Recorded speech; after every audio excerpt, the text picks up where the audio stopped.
kwamba Mungu mwaka huu niletee watu watakao yabeba maisha yangu mwaka 2026, kwa sababu Yesu mwenyewe na uyesu wake alimhitaji Yusufu Arimathaya ambaye ataenda kumlipia gharama za msalabani na kwenda kulipia mahala pa kuzikwa ili kusudi kusiwe na aibu.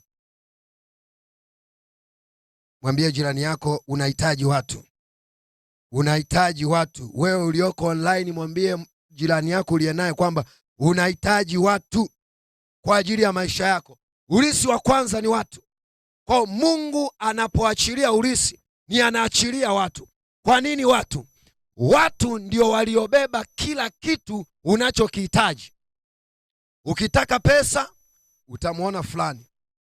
Ukitaka kazi utaenda sehemu fulani. Ukitaka kufanya biashara utawahudumia watu. Unafungua duka la madawa kwa ajili ya kuhudumia jamii, ni lazima. Hauwezi ukahudumia kuku, ni lazima watu. Kuku wanafugwa na watu, alafu watu wanakuja kununua dawa ya kuku ili kwenda kuwatibu kuku.